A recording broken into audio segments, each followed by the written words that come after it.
Bismillahirrahmanirrahim. Assalamualaikum warahmatullahi wabarakatuh. Perkenalkan, nama saya Latifah Dwika Indriasari dengan NIM 2031210049. Saya dari kelas 1B Pendidikan Bahasa Arab Fakultas Ilmu Tarbiyah Institut Agama Islam Surakarta. Di sini saya akan menjelaskan mengenai sejarah tarekat di Indonesia. Selamat menyimak.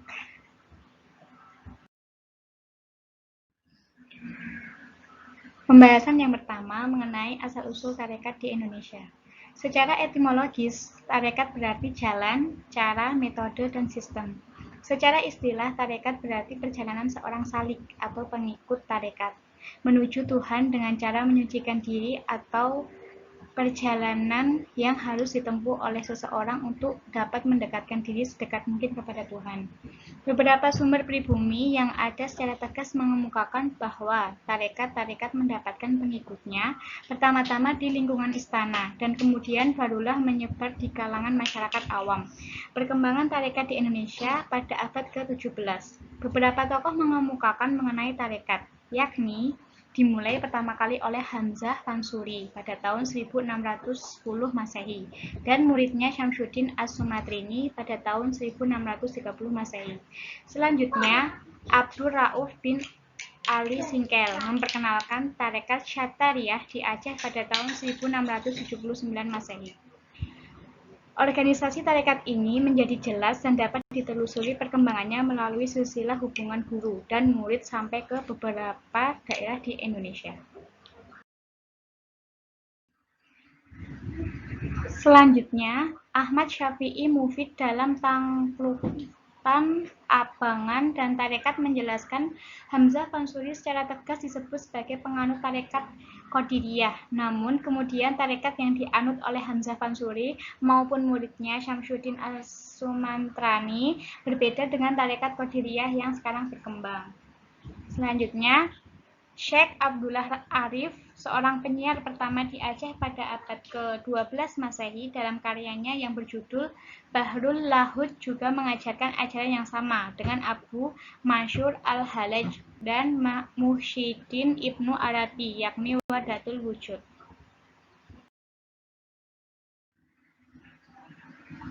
Pembahasan selanjutnya mengenai perkembangan tarekat. Pada perkembangan berikutnya, berkembang perbedaan metode laku batin yang diamalkan dan diajarkan para tokoh sufi kepada muridnya, yang disebabkan perbedaan pengalaman dan rasa antar masing-masing tokoh. Meski tujuan akhir mereka semua tetap sama, yaitu menggapai ridho dan cinta Allah SWT. Perbedaan metode itulah yang akhirnya memunculkan aliran-aliran thariqah, yang namanya diambil dari tokoh-tokoh sentral aliran tersebut.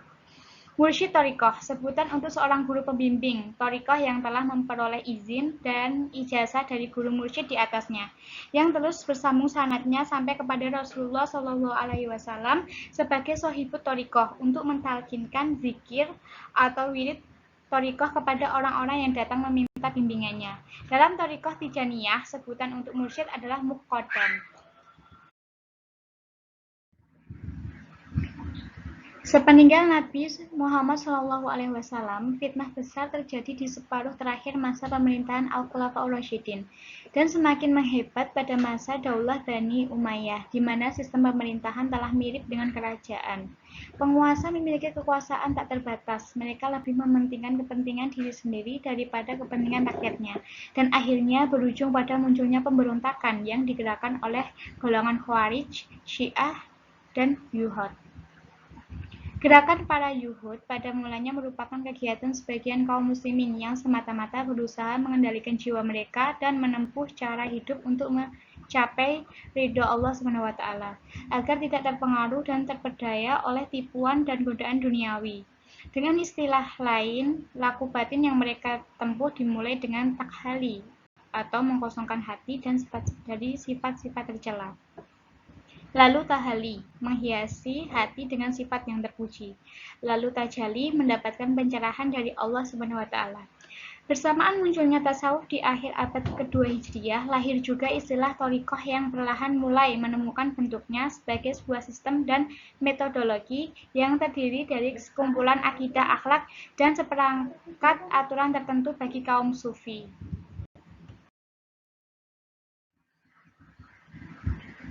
Thariqah yang pertama lebih menekankan pada zauq atau rasa. Sedangkan yang kedua lebih menekankan pada burhan, bukti nyata atau empiris. Istilah thariqah juga digunakan untuk menyebut suatu pembimbingan pribadi dan perilaku yang dilakukan oleh seorang guru mursyid kepada muridnya. Mursyid mempunyai kedudukan yang penting dalam ilmu thariqah. Syekh Muhammad Amin Al-Qurdi, salah seorang tokoh thariqah Naqsyabandiyah yang bermazhab Syafi'i, menyatakan yang dinamakan syekh atau mursyid adalah orang yang sudah mencapai makom rijalul kamal, seorang yang sudah sempurna suluk atau lakunya dalam syariat dan hakikat menurut Al-Quran, Sunnah, dan Ijma'. Mursyid merupakan penghubung antara para muridnya dengan Allah SWT, juga merupakan pintu yang harus dilalui oleh setiap muridnya untuk menuju kepada Allah SWT. Syekh Abdul Qadir Jailani menetapkan syarat menjadi mursyid lebih luas lagi, yakni memiliki keilmuan, standar para ulama, kearifan para ahli hikmah, dan wawasan serta nalar politik seperti para politisi. Selain mursyid atau muqaddam yang berhak mengajarkan thariqah, menerima baiat dan mengangkat mursyid baru dalam tradisi thariqah, termasuk Syadziliyah di Indonesia juga dikenal sebutan khalifah dan badal mursyid.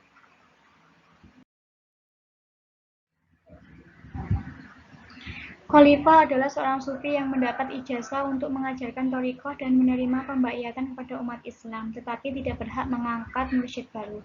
Sejarah thariqah di Indonesia diyakini sama tuanya dengan sejarah masuknya Islam ke Nusantara itu sendiri.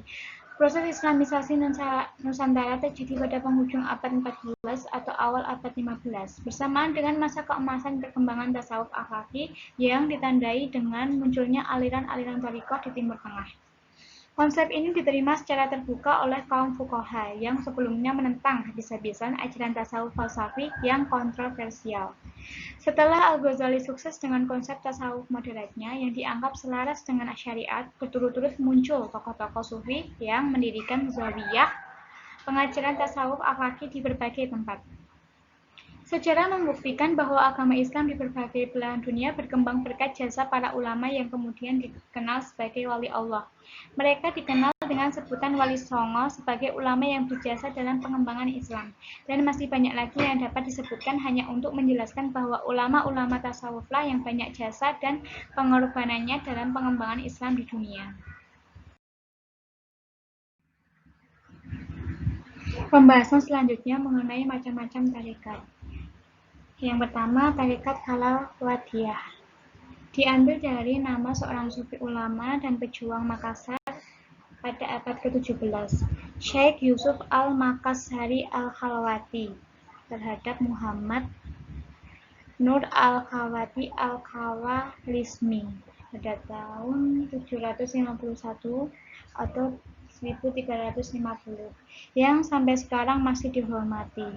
Khalawatiyah ini didirikan di Khorasan oleh Zahiruddin dan berhasil berkembang sampai ke Turki. Tidak mengherankan jika tarekat Khalawatiyah ini banyak cabangnya, antara lain tarekat Daifiyah di Mesir dan di Somalia dengan nama Salihiyah. Tarekat Khalawatiyah ini membagi manusia menjadi 7 tingkatan.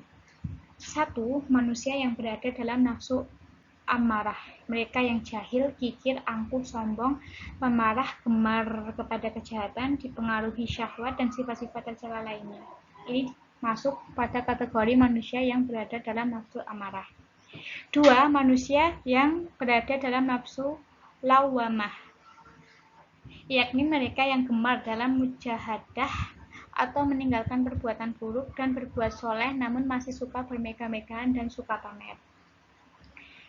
Ketiga, manusia yang berada dalam nafsu mulhanah, mereka yang kuat mujahadah dan tajrib karena ia telah menemui isyarat-isyarat tauhid namun belum mampu melepaskan diri dari hukuman-hukuman manusia.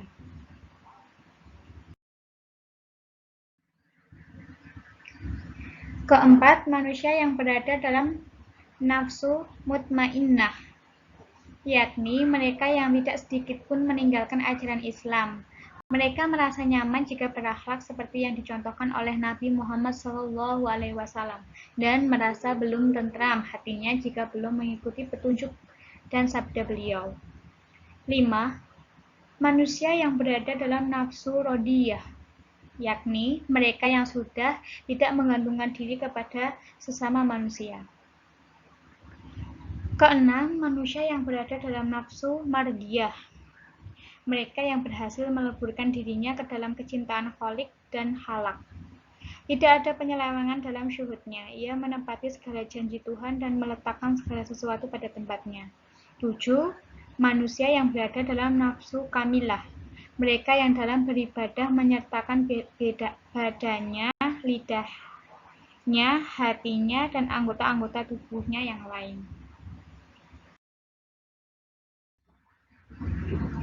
Selanjutnya ada tarekat Naqsyabandiyah. Pendiri tarekat ini ialah Muhammad bin Bahauddin Al-Huwaisi Al-Fuhairi, ulama sufi yang lahir di desa Hinduan, kemudian terkenal dengan Arifan, beberapa kilometer dari Bukhara. Pendiri tarekat Naqsyabandiyah ini juga dikenal dengan nama Naqsyabandi, yang berarti lukisan, karena ia ahli dalam memberikan gambaran kehidupan yang goib-goib. Ada 6 dasar yang dipakai dalam mencapai tujuan pada tarekat ini, yaitu 1. Tobat, 2. Uzlah, yakni mengasingkan diri dari masyarakat ramai yang dianggapnya telah mengingkari ajaran-ajaran Allah dan beragam kemaksiatan, sebab ia tidak mampu memperbaikinya. 3. Juhud, yakni menempatkan dunia untuk keperluan hidup seperlunya saja. 4. Takwa. 5. Qanaah, yakni menerima dengan senang hati segala sesuatu yang dianugerahkan oleh Allah Subhanahu wa taala. Yang terakhir taslim, yakni kepatuhan batiniyah akan keyakinan qalbu hanya pada Allah Subhanahu wa taala.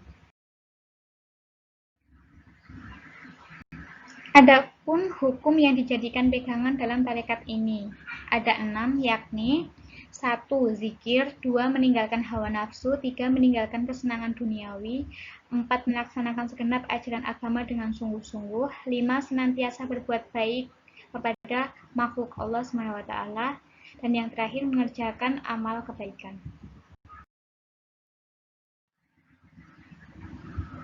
Selanjutnya, tentang tarekat Qadariyah adalah nama tarekat yang diambil dari nama pendirinya, yaitu Syekh Abd Al-Qadir Jilani, yang terkenal dengan sebutan Syekh Al-Qadir Jilani Al-Ghaus Al-Auliya. Tarekat ini menempati posisi yang amat penting dalam sejarah spiritualitas Islam karena tidak saja sebagai pelopor lahirnya organisasi tarekat, tetapi juga cikal bakal munculnya berbagai cabang tarekat di dunia Islam. Selanjutnya ada tarekat Rifaiyah. Pendiri dari tarekat ini adalah Abdul Abbas Ahmad bin Ali Ar-Rifai. Ia lahir di Karya Hasan, dekat Basrah pada tahun 500 Hijriah atau 1106 Masehi. Sedangkan sumber lain mengatakan ia lahir pada tahun 512 Hijriah atau 1118 Masehi. Sewaktu Ahmad berusia 7 tahun, ayahnya meninggal dunia. Ia lalu diasuh pamannya, Masyur al-Bataihi, seorang syekh tarekat. Selain menuntut ilmu pada pamannya tersebut, ia juga berguru pada pamannya yang lain, yakni Abu al-Fadl Ali al-Wasiti, terutama tentang mazhab fikih Imam Syafi'i. Selanjutnya, mengenai tarekat Samaniyah adalah tarekat pertama yang mendapat mengikut massal di Nusantara. Hal yang menarik dari tarekat Samaniyah ini yang mungkin menjadi ciri khasnya adalah corak wahdat al-wujud yang dianut oleh syahadat yang tercap olehnya tidak bertentangan dengan syariat. Tarekat Samaniyah ini didirikan oleh Muhammad Abd al-Karim al-Madani al-Syafi'il al-Summah. Ia lahir di Madinah dari keluarga Quraisy. Di kalangan murid dan pengikutnya, ia lebih dikenal dengan nama Al-Samani atau Muhammad Saman. Dalam tulisan ini akan disebutkan dengan Syekh Saman.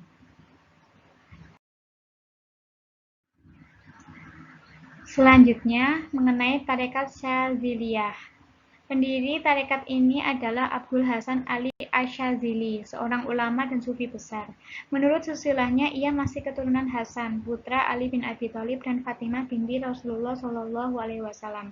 Ia dilahirkan pada tahun 573 Hijriah di suatu desa kecil di kawasan Maghribi. Tarekat Syadziliyah merupakan tarekat yang paling mudah pengamalannya. Dengan kata lain, tidak membebani syarat-syarat yang berat kepada syaikh tarekat.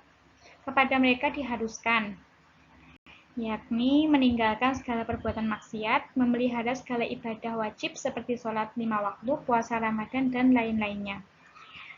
Lalu menunaikan ibadah-ibadah sunnah semampunya, zikir kepada Allah SWT sebanyak mungkin, atau minimal 1000 kali dalam sehari, semalam, dan beristighfar sebanyak 100 kali sehari semalam, dan zikir-zikir yang lain.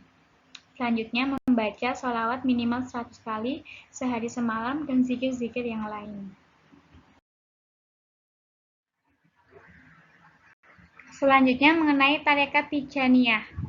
Pendiri tarekat ini adalah Abdul Abbas bin Muhammad bin Mukhtar At-Tijani, seorang ulama Algeria yang lahir di Ain Mahdi. Menurut sebuah riwayat, dari pihak bapaknya, ia masih keturunan Hasan bin Ali bin Abu Thalib.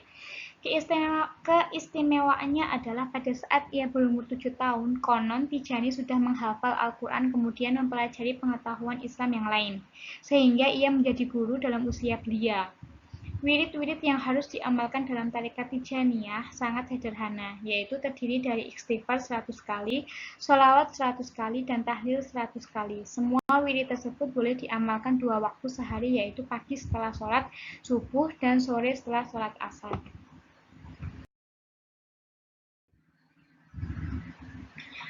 Pembahasan selanjutnya mengenai pengaruh tarekat di dunia Islam. Tarekat mempengaruhi dunia Islam mulai dari abad ke-13. Kedudukannya saat itu sama dengan partai politik, bahkan tentara pun ada yang menjadi anggota dari tarekat. Tarekat tidak hanya bergerak di bidang agama saja, tetapi juga bergerak dalam persoalan dunia yang mereka pikirkan. Tarekat-tarekat keagamaan meluaskan pengaruh dan organisasinya ke seluruh pelosok negeri, menguasai masyarakat melalui suatu jenjang yang terancang dengan baik, dan memberikan otonomi kedaerahan seluas-luasnya. Di samping itu, tarekat umumnya hanya berorientasi akhirat, bukan pada kehidupan duniawi. Tarekat menganjurkan banyak beribadah dan jangan mengikuti dunia, karena dunia ini adalah bangkai, yang mengejar dunia adalah anjing. Ajaran ini tampaknya menyelewengkan umat Islam dari jalan yang harus ditempuhnya. Seorang otoritas besar Perancis mengenai Sufisme abad pertengahan mengumumkan bahwa tarekat dalam keadaan runtuh sepenuhnya dan menghadapi permusuhan dan penghinaan oleh kaum elit dari dunia Muslim modern.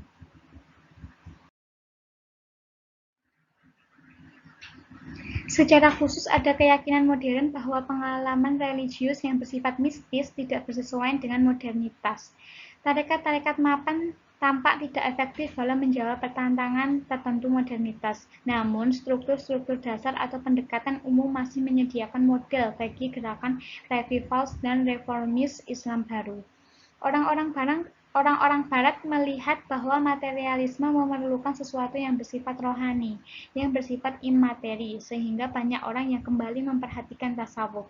Oleh karena itu, tarekat dalam dunia Islam sangat berpengaruh besar, di mana tarekat ini tidak hanya mementingkan urusan akhirat saja, melainkan juga meningkatkan urusan duniawi.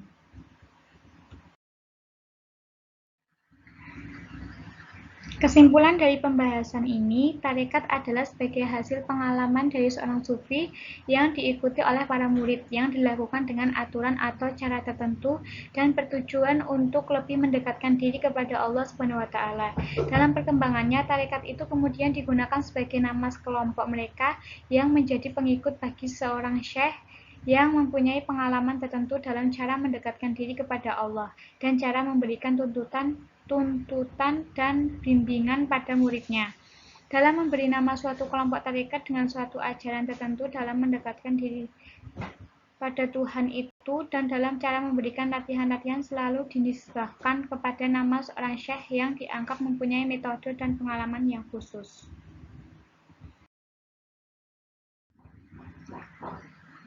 Alhamdulillahirrabbilalamin, telah selesai pembahasan yang saya sampaikan pada kali ini. Saya ucapkan terima kasih banyak karena telah menyaksikan. Dari saya cukupkan sekian. Kurang lebihnya saya mohon maaf. Wassalamualaikum warahmatullahi wabarakatuh.